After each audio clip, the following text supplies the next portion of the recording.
Welcome to Mike and the Hoss on Wolfeboro Community Television. I'm Mike Danais. I'm Charlie Hossack. Coach, how are you doing? I'm doing all right. Yeah, things are looking up. It's sunny outside. It's getting warm.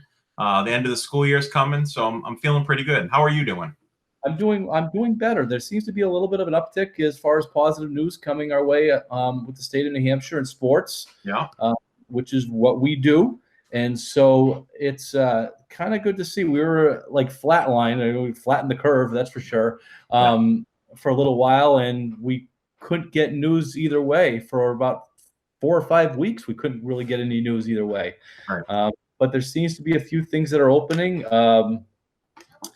Phase 1 is started, and they're allowing some small groups to practice, get to facilities, and so on.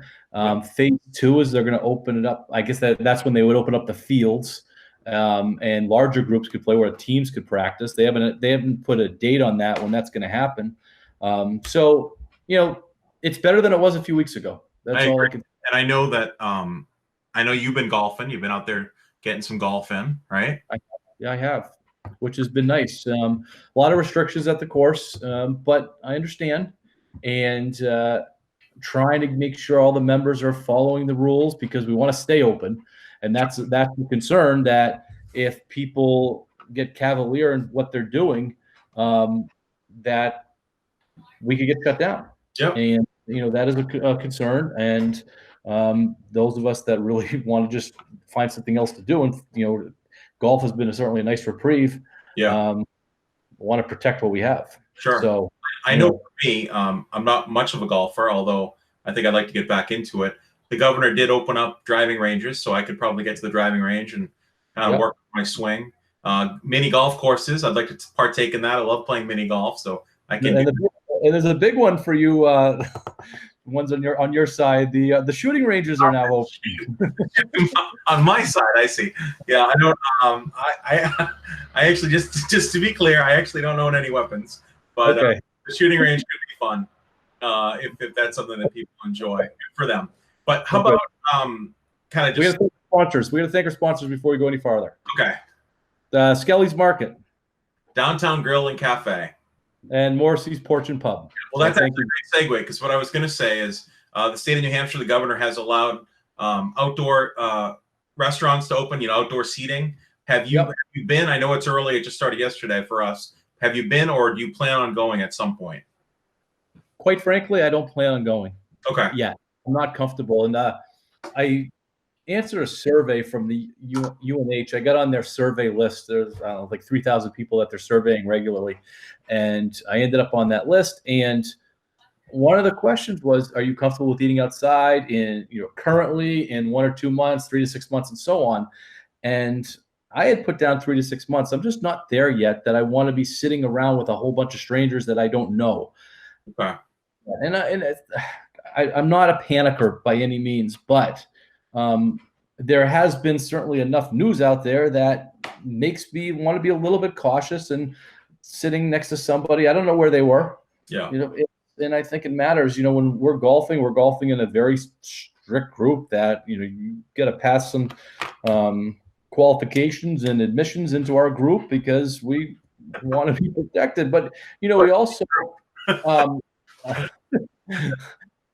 if you're lucky, Charlie, you'll get in that group too. So I hope so. I got to work on the game, and then apparently go through a whole different, maybe some character things that I have to go through.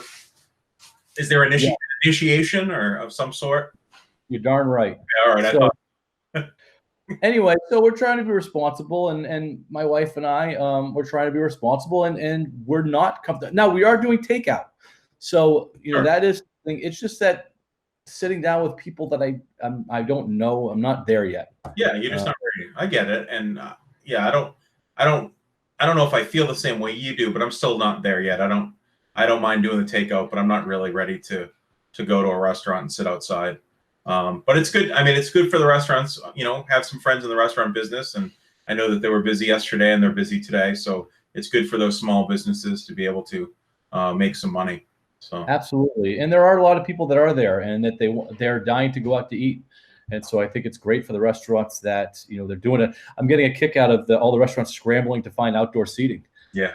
They don't really have outdoor seating. They're, see the ads on Facebook for picnic tables, and they're, you go through this in the parking lot. There's, there's tables out in the parking lot, which I'm finding humorous, but it's all good. We're getting there. We're getting there. There seems to be some progress, and hopefully everybody is responsible, and so we can keep making progress. Definitely. And then, I think it helps too that the weather's nice and people can get outside comfortably now on to exercise and kind of recreate, whether it's hiking or walking. It's good. Agreed. All right. We have a little shorter show today. Just, honestly, there's not a ton of material out there, but we'll fill in as much as we can. Athlete of the week. I'll take care of our female athlete of the week is Katie Mann, nominated by Coach Pionsky, I guess. Coach Plonsky. Plonsky. It's an L. Okay. Plonsky. Katie has been going above and beyond to keep up with her running and workouts and encourages her teammates to do the same. Katie joins the track and field team Google Meets every week and makes an effort to reach out to her coaches about the workouts. The track and field staff is excited to see how much hard work she has been putting into her workouts. Even other coaches and teachers have noticed her effort. Great work, Katie. Well, nice job, Katie. Well done, Katie. All right, our male athlete of the week is Davis Ekstrom. He was nominated by Coach Jim Savage. Davis is a team captain and a multi-sport athlete. This would be for lacrosse. He's also playing golf in 2019-2020. Davis always came to the off-season boys lacrosse workouts, was eager to bring in new players, and was always willing to help the younger players. Davis also was recognized by the New Hampshire High School Sports as player to be watched for the 2020 season. So congratulations to Davis Ekstrom, and keep up the great work. And that's awesome to see, because I know I don't know Davis much as a lacrosse player, Mike, but I definitely know he's one heck of a golfer. Yep. So and great. What a great athlete. Congratulations, Davis. We just had a meeting with Aaron House, the athletic director at Kingswood, and he is we are going to be part of the athletic award ceremony this year. Mike and the Hoss are going to be part of the athletic award ceremony, which I'm looking forward to seeing how that's going to go. We're going to provide some commentary and color in that. It's obviously going to be virtual. But pretty excited about that. But he dropped some big news on us that a Kingswood Pride store is going to be launched at the end of the school year, which is pretty cool. And he doesn't have a lot of information yet, but basically Kingswood Pride gear. Sweatshirts and T-shirts and spirit stuff. And the proceeds are going to be given to a charity of choice. He hasn't been able to figure out the charity yet that they're going to be doing, but proceeds, it's going to be a fundraiser for a charity that they're going to decide. And it's pretty exciting because there's a lot of people that go to multiple sporting events and multiple things. And, maybe they want to just have a general Kingswood Pride, sweatshirt, a jacket, and so on. So I think it's a great idea. And then obviously the charity piece is even better. So well done, Mr. House. Yeah, looking forward to that. COVID update. We talked a little bit locally already that there is progress. The baseball seasons that we're part of have not been canceled yet. That American Legion's been canceled. AAU, it looks like AAU type stuff has been canceled, but we're not part of those ones. Right now, there's a high school prep league out of Sauhegan that looks like they're a go. At this point, they're a go. Our EBL league is a go at this point. We don't know when. We don't know when we're starting, but right now they're a go. And then Senior Babe Ruth, which our boys also take part in. That's a go. One's a go. So don't forget to mention, our local Cal Ripken, Kingswood Cal Ripken League is also still a go. We don't know when, but that has not been canceled. So we're hoping to be able to let those kiddos play throughout the summer. Isn't it? We're excited that things have not been canceled yet. I know. Yay, it hasn't been canceled. I know. That's basically what life has turned into. Has things been canceled yet? So, and I see. Speaking of canceled, this is part of the COVID update. I know that a lot of summer camps are canceling. So a lot of our locals around here, Camp Belknap is canceled for Camp Huckins, and that's tough too. Because I'm a former camp guy. I grew up going to summer camps and working summer camps, and that's just a part of your life that's so important and helps to shape, or definitely helped to shape who I am. And it's tough for kids and staff. And I know that there's some camps still hanging on, but I get it. With the restrictions, it's hard to run a summer camp. Well, and for us, local industry around here too, and the amount of, how many kids that, we have that the school system are employed at these camps. Right. So, that's certainly, it hurts the local industry. And we have, it amazes me how many camps we have here. Somebody had told me the number before, and I forget what it is, but it's a lot more than you think. Yeah, there's a lot. Yeah. There's a ton of camps around here. So, hopefully next year they're able to get up and running and get going. Nationally, again, there's a little bit more progress. The NBA season has not been canceled. The NHL season has not been canceled. And the MLB season has not been canceled. So, speaking of, those are positives, but things haven't been canceled yet. And the commissioners for, I want to say the NHL, the NBA, and MLB said there will be a season this year without fans. That now the NHL and the NBA are in playoff mode at this point. It's going to be how they're going to run their playoffs. MLB is, we talked a little bit about it last week. I haven't seen any progress being made on their negotiations. I mean, that's been kind of, the news cycle for sports has been MLB and how they're dealing with their contracts. And, the players are not looking good in this right now.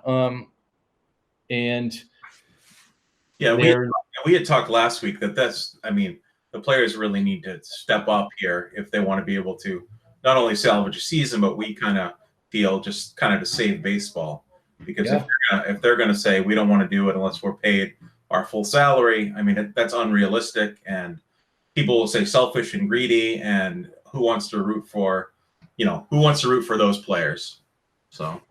All right. So hopefully maybe we'll have more news next week. Again, we haven't heard dates. I mean, July 4th was kicked around for MLB. Yeah. June was kicked around for the NBA, but we really haven't heard any firm dates as far as when they're going to get going. And I guess it depends on, and state by state. And here's another problem. State by state is releasing restrictions, different. So I just listened to Governor Baker, I believe is the Massachusetts governor, right? Charlie Baker.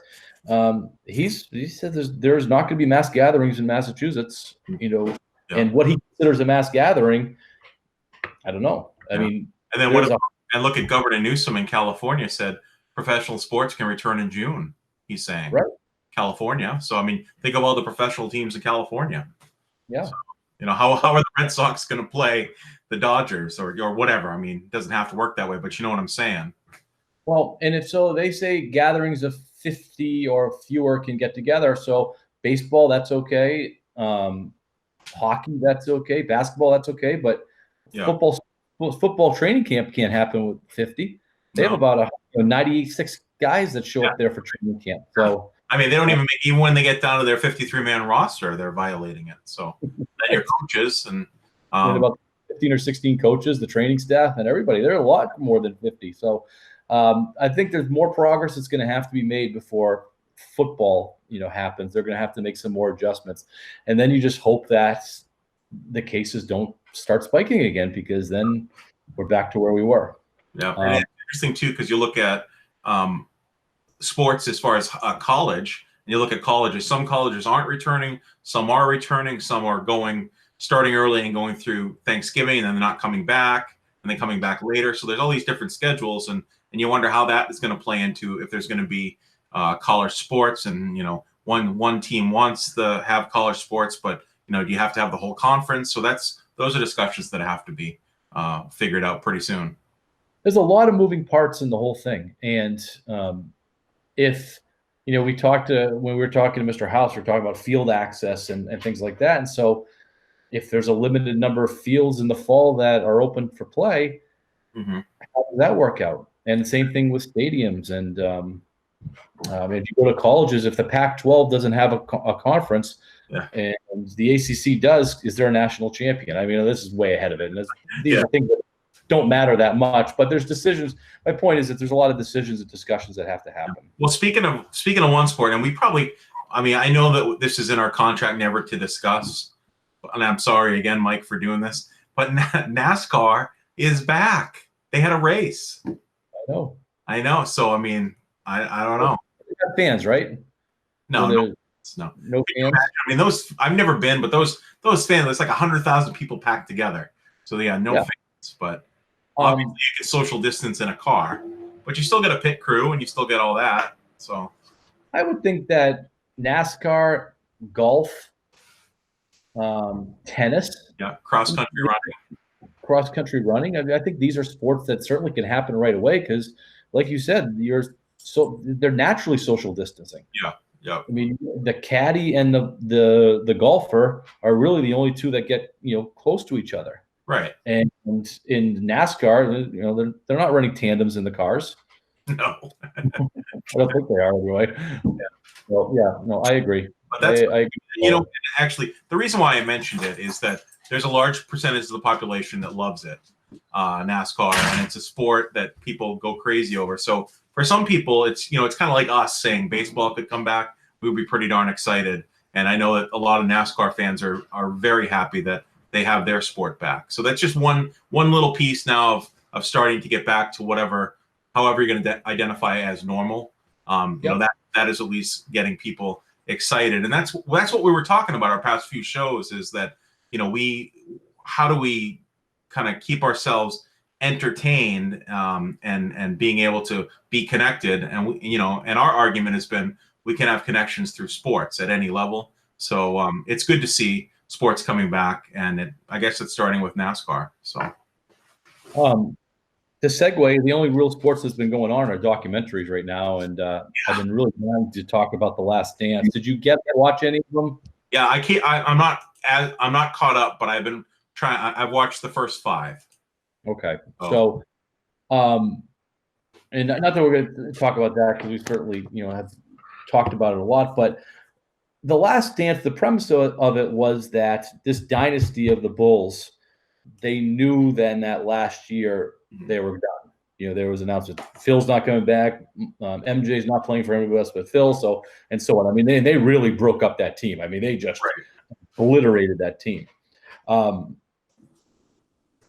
Patriots, they had a dynasty that lasted for 20 years.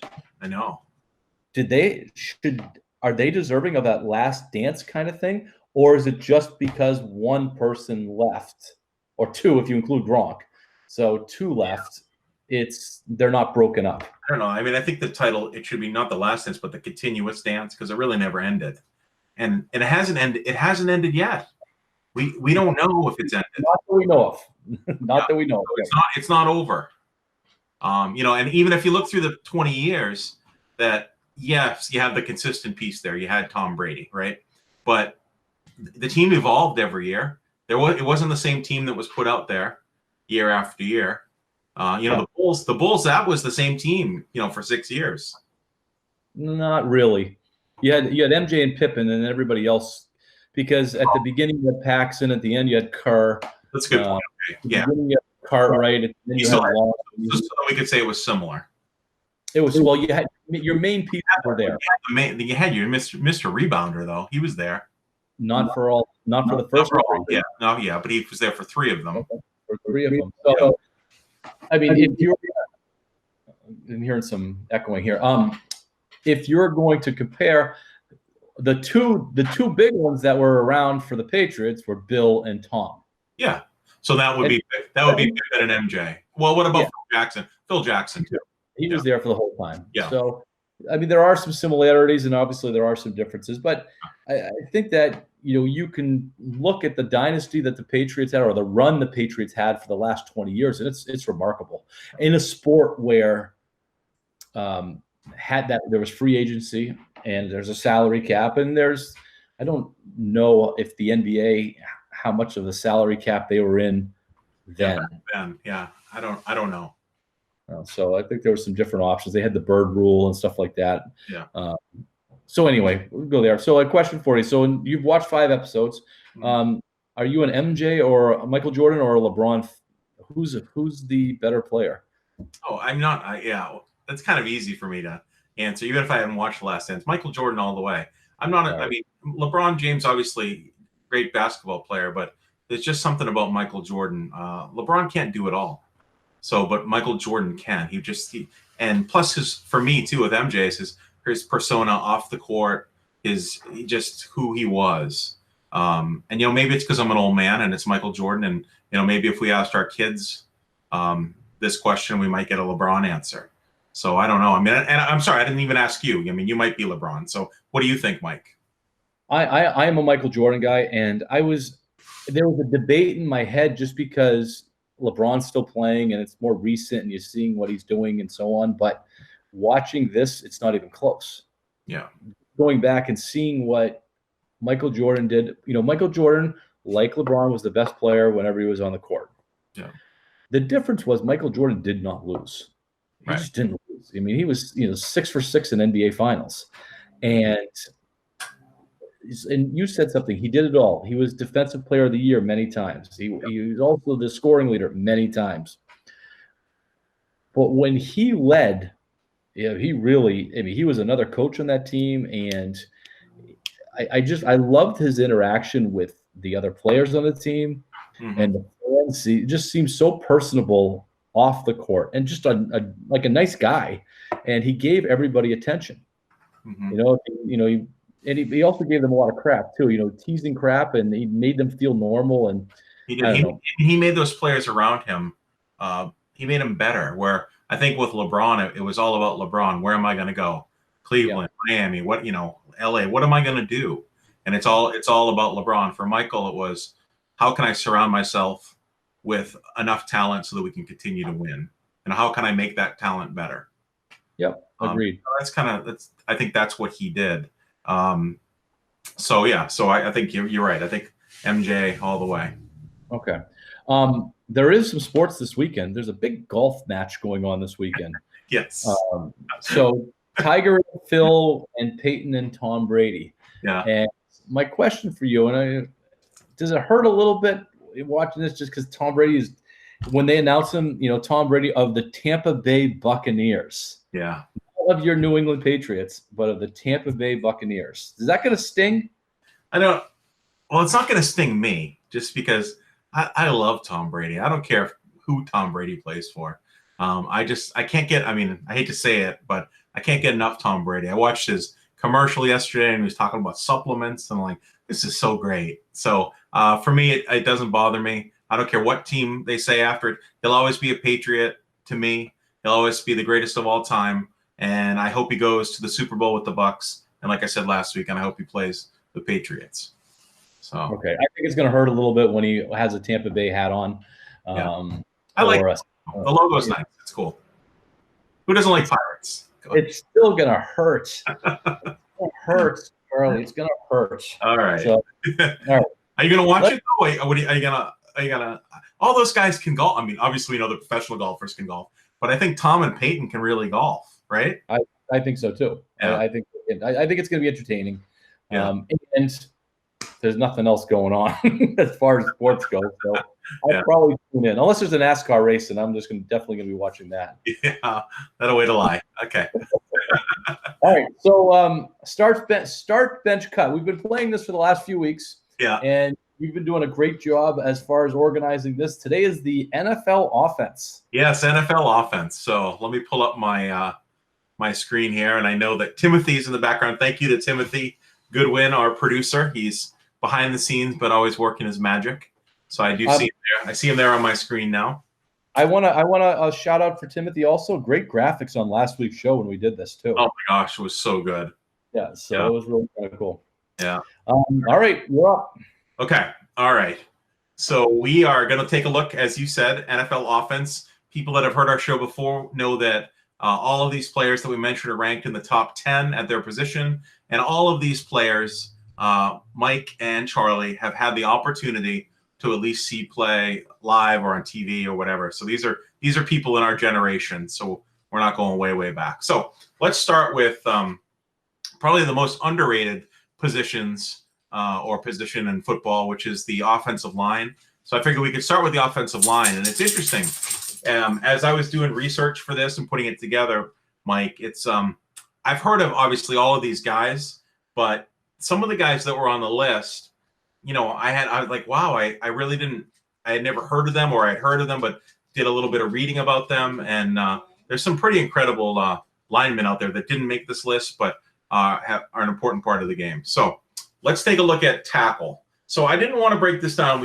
Everybody says, well, left side, the blind side, if you've got a righty quarterback, is the most important. And I get that because that's usually where you have your best defensive end that's rushing. And this way, I just kind of put it together as tackles. All right. Okay. I understand. All right. So, well, I know you understand. We're talking about the fans that are watching our show. Okay. Here we go.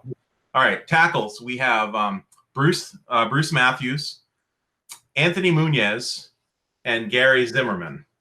Matthews, Munoz, and Gary Zimmerman. Gary Zimmerman played for the Vikings. Munoz played for the Bengals, and Matthews played for the Oilers, the Houston Oilers. Oh, this is going to challenge some of my football knowledge. That's okay. Because you said that, who looks at tackles, but I am going to start Bruce Matthews because I believe Bruce Matthews was known for not missing any games. Yeah. I believe he played like 200 plus games in a row. Very, very reliable. Mm-hmm. And so I'm going to start Bruce Matthews. Yep. I'm going to put on my bench Anthony Munoz. Yep. Because he was there were a couple of years that very, very, very few sacks came from his side. Yeah. Very few. And I'm going to cut Gary Zimmerman. Okay. All right. I'm not sure why. Yeah. Because you probably haven't heard much of Gary, but that's all right. And I'm the same way. I'm gonna mix it up though. I'm gonna go with Anthony Munoz. I'm gonna start him just because I remember back when I was in high school and playing, the linemen that I played with, this guy they loved. I mean, he was like an animal. He was the best of the best at the time, and he had a couple of seasons there. You were right. Didn't give up any sacks and was just a beast. Nobody wanted to play. No defensive end wanted to go against him. So I'm going to start Munoz. Bruce Matthews is just that guy. It seemed like he played for like 45 years. I mean, he was always there, always consistent, never injured, and really obviously good at his position.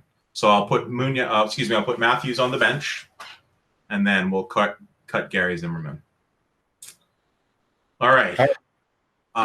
Moving over to guard. All right, guards. Typically guards are a little bit smaller than tackles and have to be a little bit quicker. And we have John Hanna, Randall McDaniel, and Mike Moonchuck. All right. Now I get to go first, which makes it easy. I was obsessed as a kid with John Hanna. I mean, part of it's because I'm a Patriots fan. But if you look everywhere and every single sports outlet, whether it's ESPN or Barstool, whatever, anything that has anything to do with sports, John Hanna is always the number one rated guard. And then when you look at his statistics, he's also a guy that played through injury, guaranteed always to start in the Hall of Fame. So John Hanna for me is going to start.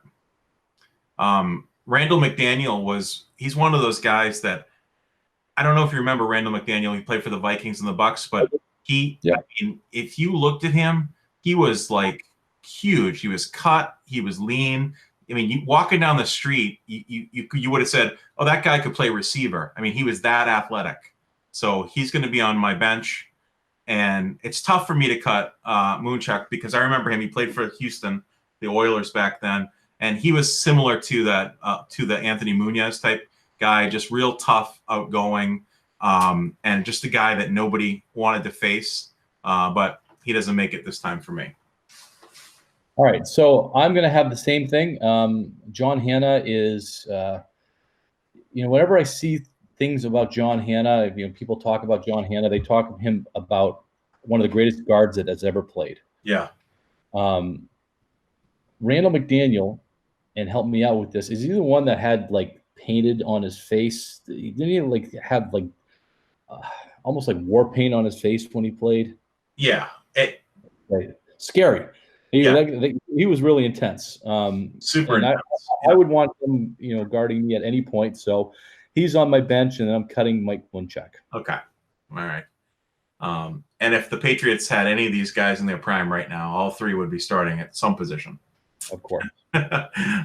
Okay. So moving over to center, and center is a great position. I mean, center really, and you know this, but center really runs the offensive line. They're making the calls. They're telling the guards and the tackles and calling out the defenses, and the center is an important position. Interesting fact, and it's based on no science whatsoever, but any football team that I've ever been around, the center has the best hands on the team because everybody's throwing the ball back to him. So they probably catch about 100 balls a day, and all centers have great hands.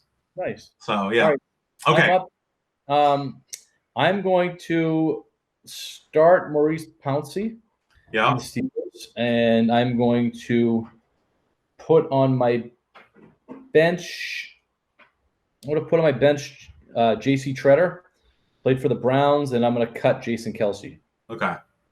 All right. Probably, so I didn't get a chance. I'm cutting Kelce because I don't like his brother. So that's. Oh, okay. Oh, I see.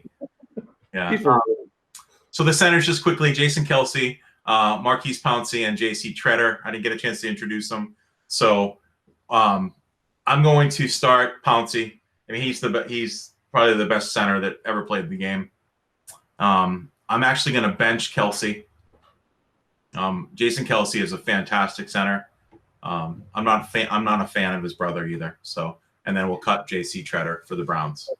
Something that probably doesn't get enough play is that how much of the Patriots struggled this year when David Andrews went down at the beginning of the year with blood clot issues. How much of that, because he was really good. Remember he took over for Brian Stork. I think it was the one who he took over for, and they took off. That's when they took off and they started winning Super Bowls again. Right. Is when Andrews took, got in there, and he's a smaller center too. He's not an oversized guy, but. And then people don't, I guess, don't understand, and quarterbacks talk about this, but the relationship that the quarterback and the center have. I mean, they have to be on the same page with communication and reading defenses. So it's a great relationship. All right, let's go to tight ends. I think it's going to be pretty awesome. Tight ends. So we have Rob Gronkowski of the Tampa Bay Buccaneers. We have Tony Gonzalez, played for the Chiefs and the Falcons, and Antonio Gates. He played for the Chargers, and obviously we know that Gronk played for the Patriots. So you didn't put it down. I didn't put it down. I just put the Bucks. So. All right, Gronk is the best tight end I've ever seen.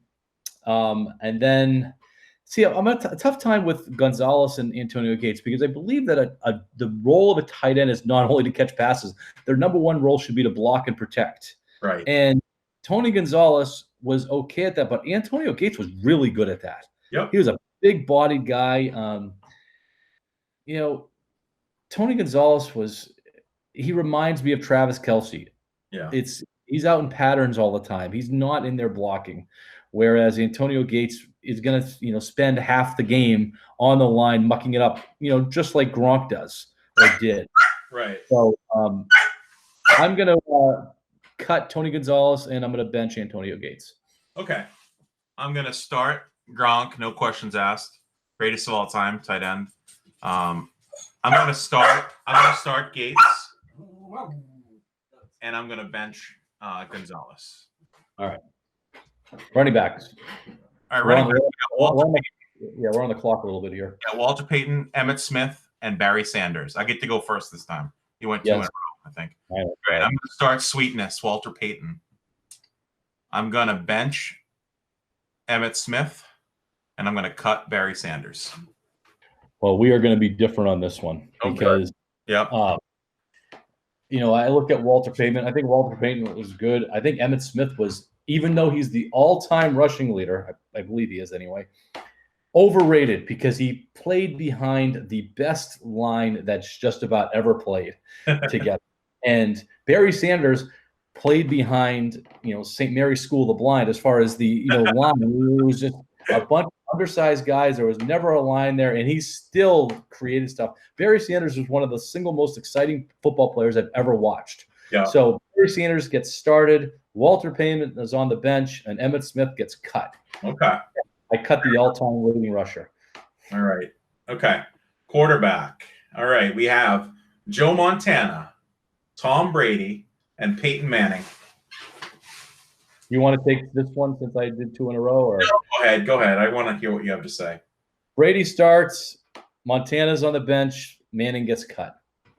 We agree. And I was going back and forth between Montana and Manning, but I was like, come on, look at all the Super Bowls Montana won. So I agree. It's going to be Brady, Montana, Manning. I thought when Montana played, it was must-watch TV. Yeah. You know, Brady's passed him obviously because of longevity and the number of Super Bowls and the pure success. Yeah. Man, great.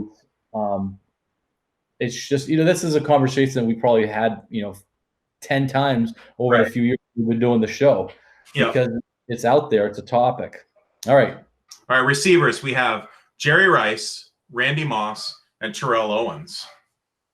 All right. I will go first. I'm going to start Jerry Rice. I'm going to bench Randy Moss, and I'm going to cut Terrell Owens. I am the same. I'm the exact same, and the only difference is I'm going to cut Terrell Owens with malice. Yes. Okay. Fair enough. Great. For me, with Owens is fantastic receiver, but not a good human. So Jerry Rice, again, longevity, speed, a game changer. Randy Moss, though, would take over a game by himself. Oh yeah, definitely. Nobody had the same amount of talent that he had. No. And when he was younger, when he just got into the league, he was with Minnesota. Those Monday night games where they would just throw it up to him, and Dante Culpepper would be throwing it up to him, and he'd be covered by 4 guys, and he would just reach up and grab it. It was just go and get it. Yeah, it was awesome. Yeah. All right, and then I put in slot receiver just because we love slot receivers. So we have Wes Welker, Julian Edelman, and Jarvis Landry. This is a tough one for the first two, Welker and Edelman. Yeah.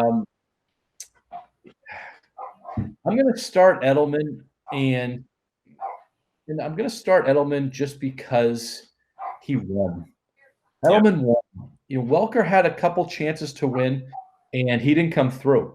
He had a major drop in the Super Bowl 2012, the second Giants game. Yeah. I forget the number, which would have sealed the game. Yeah. And he didn't distinguish himself in the first Super Bowl with the Giants. Whereas Edelman in the Super Bowls was a major, major part of those victories. They don't win without Julian Edelman in those games. Right. You think about the catch in Atlanta. Oh, man, of course. Think about the hit he took in Seattle. Yeah. And then last year or 2 years ago, the last one that he got MVP of the game. Yeah. I mean, 12 catches. He was the offense. So basically, you're saying, Edelman's the man. He's one of the few people that plays through a concussion. Yes. Welker, did a really nice job when he went to Denver too. He's, was able to, produce up there. But I think what Edelman's done in the crunch moments separates him. And then so Edelman starts, Welker benches, and Landry is cut. Yeah, and I'm the same thing. I think Jarvis Landry is a great player, but not quite at the level of Edelman or Welker. Yeah. So. All right. So that was offense. Next week maybe we'll do a little defense. Yeah, we'll do defense. I'm going to have to study up a little bit more, though. All right. Defensive positions are tough. Let's thank our sponsors once again, Morrissey's Porch and Pub. Skelly's Market. And Downtown Grill and Cafe. Yeah, and also thank you to Timothy Goodwin, our producer, and then Jake back in the studio. And congratulations to the Athletes of the Week. Yeah. And we had Kate Mann and Davis Ekstrom. Yep. Well done, guys. And otherwise than that, that's it for us. Do you have anything else, Coach? I don't. Go Knights. Let's hopefully the good news keeps coming with the COVID. I hope so. All right. All right. Take care. Go Knights. Bye.